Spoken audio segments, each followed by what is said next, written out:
Pondok Pesantren Al-Islami Nurul Anwar, Amburawang Darat, Kutai Kartanegara,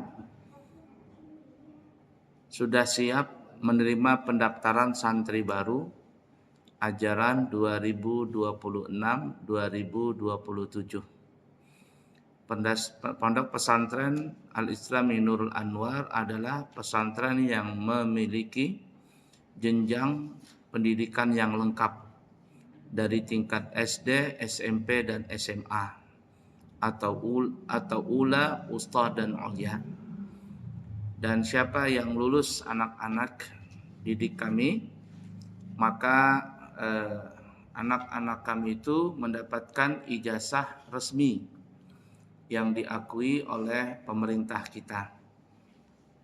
Dan ijazah tersebut bisa digunakan untuk melanjutkan studi sekolah yang lebih tinggi lagi, bahkan bisa untuk kuliah, baik kuliah di dalam negeri atau kuliah di luar negeri. Dan santri kami ada beberapa orang yang sudah kuliah di luar negeri dengan menggunakan ijazah kuliah.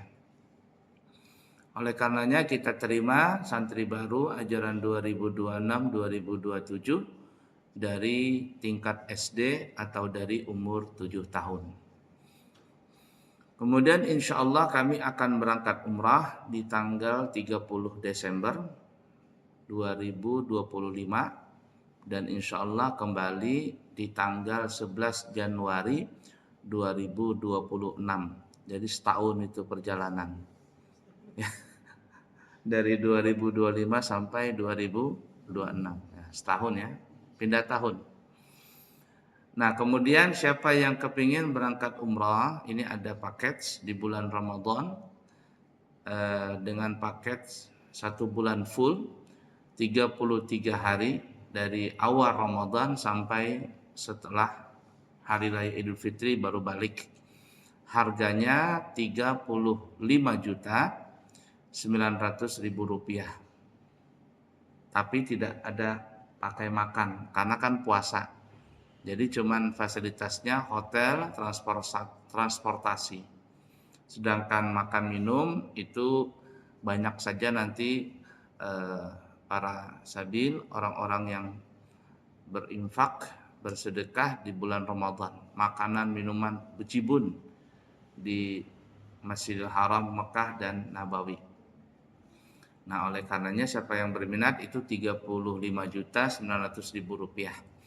Dan siapa yang kepingin berangkat umrah bulan Syawal di tanggal 24 Maret, perjalanan 12 hari, insya Allah nanti saya langsung yang akan menjadi tour leader dan mutawifnya. Itu harganya 29.700.000 rupiah. 29.700.000 rupiah, gratis ziarah ke Taif, gratis kurma 2 kilo, gratis jalan-jalan 1 hari di Malaysia, menemui keluarganya Upin Ipin. Hotel, makan, semuanya ditanggung atau gratis ya. Siapa yang berminat, ini harga promo 29.700.000, segera mendaftar karena seatnya terbatas. Ya, seatnya sangat terbatas, kita cuma bawa 45 orang saja dan ini sudah ada kurang lebih 20-an orang yang sudah mendaftar.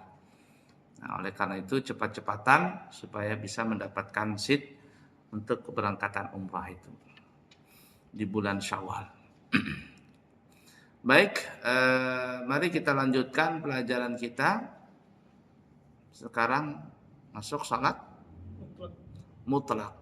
Ya, salat mutlak itu adalah salat sunat yang tidak berkaitan dengan waktu dan juga tidak berkaitan dengan sebab.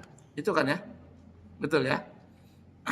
Nah lain yang pernah kita bahas. Kita ulang sedikit nih biar ingat ya pelajaran kita.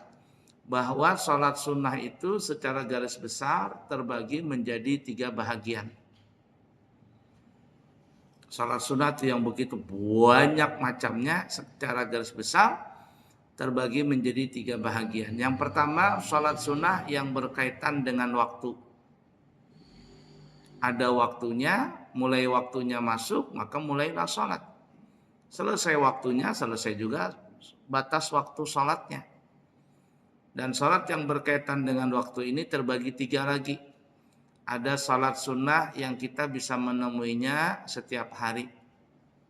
Seperti salat sunat rawatib, qobliyah, ba'diyah. Salat duha, salat witir, itu salat sunnah yang setiap hari kita menemukannya. Yang kedua, salat sunnah yang berwaktu seminggu sekali. Seperti qobliyah dan ba'diyah Jumat. Dan yang ketiga adalah salat sunnah yang kita bisa menemuinya setahun sekali. Contohnya seperti sebentar lagi insyaallah mudahan panjang umur, sehat walafiat. Salat taraweh, salat idul fitri, idul adha. Itu adalah salat-salat sunnah yang kita bisa menemuinya setahun sekali. Baik, kemudian bahagian yang kedua, salat sunnah itu adalah salat sunnah yang berkaitan dengan sebab. Dan sebab ini, salat yang berkaitan dengan sebab itu terbagi 3. Ada yang pertama, as-salah as-sababul mutaqaddim. Salat yang sebabnya duluan. Sebab dulu baru ada salat. Contohnya seperti salat tahiyyatul masjid dan salat sunatul wudu. Kita kalau kepingin salat tahiyatul masjid, masuk masjid dulu. Kalau belum masuk, maka tidak ada salat tahiyatul masjid. Begitu juga salat sunat wudu. Yang kedua, salat sunnah as-sababul mutaqarrin. Sebabnya, salat itu bersamaan dengan terjadinya sebab. Ada sebab, maka dimulai salat, habis sebab, habis juga salatnya. Dan itu contohnya apa ya? Salat gerhana matahari dan gerhana bulan. Kemudian yang ketiga adalah salat sunnah as-sababul mutaakhir. Salat sunat yang sebabnya belakangan. Salat dulu baru sebabnya terjadi belakangan. Nah, ini contohnya banyak seperti salat safar, musafir. Jadi kalau kita ingin musafir, salat sunnah dulu baru musafir. Nah, apalagi salat hajat. Nah, kalau orang Banjar ingin berangkat haji, berangkat umrah, salat hajat dulu. Berangkat belum, tapi salat hajat duluan. Kenapa? Untuk minta keselamatan dan lain sebagainya. Nah, ya. Kemudian selanjutnya bahagian yang ketiga dari semacam-macam salat sunnah secara keseluruhan, yaitu yang kita akan bahas sekarang, salat sunat mutlak. Salat sunat mutlak ini adalah salat sunat yang tidak berkaitan dengan waktu dan tidak berkaitan dengan sebab. Mutlak, kosong. Kosongan. Ya kalau bahasa kitanya air putih ya, air putih. Kalau sudah berkaitan dengan kopi, jadinya kopi. Dengan teh, jadi teh. Kasih gula, kopi manis, teh manis. Ya, dikasih susu, tambah lagi teh susu manis, teh kopi manis. Supaya lebih mantap, supaya cepat ketemu dipanggil Israel, kasih sianida. kopi sianida yang pernah tahun berapa itu yang lagi ramai zaman dulu tuh. Nah, itu kan macam-macam tuh. Nah, itu contohnya. Tapi kalau air putih, air kosongan, ini yang kita sebut kalau dalam salat namanya salat mutlak. Tidak berkaitan dengan waktu, tidak berkaitan dengan sebab. Nah, kata ulama, salat sunnah mutlak ini masuk kategorinya juga adalah salat yang disebut orang birrul walidain. Ya. Salat apa lagi? Salat apa namanya ini? Salat hadiah. Kemudian salat tasbih. Malam bulan Ramadan kita sering melakukan salat tasbih. Maka salat-salat yang seperti itu masuk kategori salat sunnah mutlak yang tidak berkaitan dengan waktu, tidak berkaitan dengan sebab. Kosongan ya, air kosongan. Baik. Bagaimana selanjutnya? Silakan dibaca. Salat mutlak Sholat mutlak adalah sholat yang tidak bergantung kepada sebab dan waktu. Nah, itu ya. Boleh untuk mengerjakan di waktu apapun juga, kecuali 5 waktu yang haram. Nah, sholat mutlak itu para jamaah kita boleh ngerjakan di waktu kapanpun, di tempat manapun. Kecuali ada 5 waktu yang kita tidak boleh sholat mutlak di situ. 5 waktu itu apa? 1, setelah sholat subuh. 2, setelah sholat asar. 3, ketika matahari di pertengahan, kurang lebih 5 menit sebelum masuk zuhur. 4, dari setelah sholat asar sampai tenggelam matahari. Ya, detik-detik tenggelam matahari ini, nggak boleh. Yang kelima, dari sholat subuh sampai terbit matahari. Jadi tidak boleh kita langsung sholat isyraq, nggak boleh. Nah, isyraq itu para ulama mengatakan kurang lebih 1,5 jam. Nah, kalau guru-guru di Banjar itu mengatakan kurang lebih 90 menit dari masuk waktu sholat subuh. Nah, jadi kalau umpama sholat subuh itu masuknya jam berapa? Jam 5 umpama. Jam berapa subuh sekarang? Jam 4? 4.38, setengah 5. Anggaplah setengah 5. Ya, setengah 5.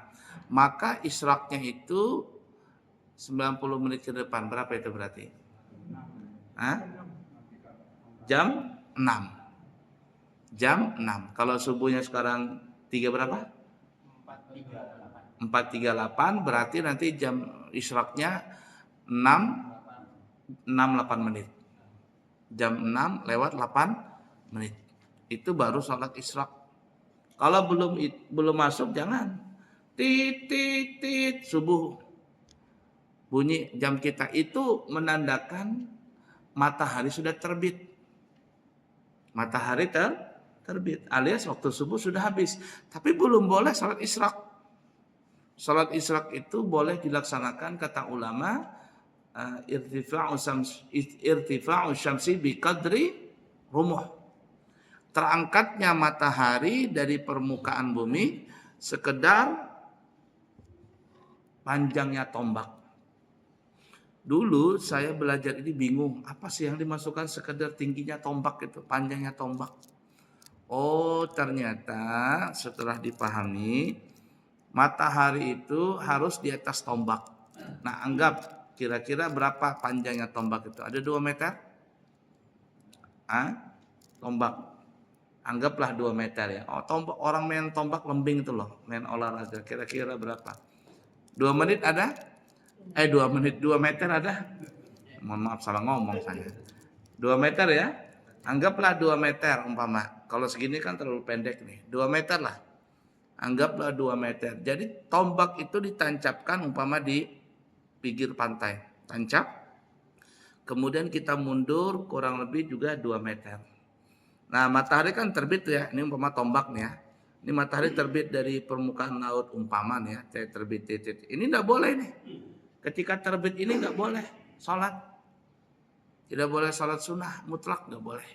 Karena dia terbit itu di antara 2 tanduk setan. Istilahnya seperti itu tuh. Nah, kemudian matahari naik, tik, sampai sekira-kira kita mundur 2 meter ya. Sampai kita melihat tuh matahari itu seakan-akan di atas tombak. Itu kata ulama perkiraan dari mulai muncul matahari sampai tinggi di atas tombak itu kurang lebih 16 menit. Ya, toleransi lah 15 menit. Nah, 15 menit.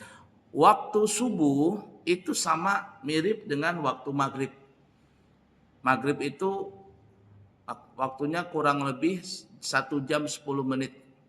Tidak lebih daripada 1 jam 15 menit dan tidak lebih dan tidak kurang dari 1 jam 5 menit.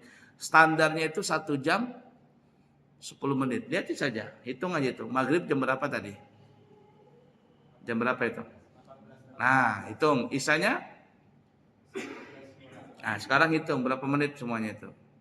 Kurang lebih 1 jam 10 menit. Berapa? 1 jam 14 menit. 14 menit, ya kan? Itu yang saya bilang tadi. Saat maghrib itu standarnya 1 jam 10 menit. Maksimalnya 1 jam 15 menit dan paling minim kurang itu adalah 1 jam 5 menit. Tapi standarnya 1 jam 10 menit. Kalau kita ambil yang paling panjang waktu maghrib, berapa? 1 jam 15 menit. Kita tambah waktu matahari mulai timbul dari permukaan bumi sampai naik ke atas tombak tadi berapa menit? Toleransinya 15 menit. Berarti totalnya berapa? 1 jam 30 menit atau 90 menit. Jadi kalau masuk waktu subuh umpama jam 5, berarti isyraqnya kita boleh sholat isyraq, termasuk sholat mutlak, bla bla dan yang lainnya adalah jam setengah 7. Kalau subuhnya umpama setengah 5, maka kita boleh sholat isyraq jam 6 sudah boleh kita sholat isyraq.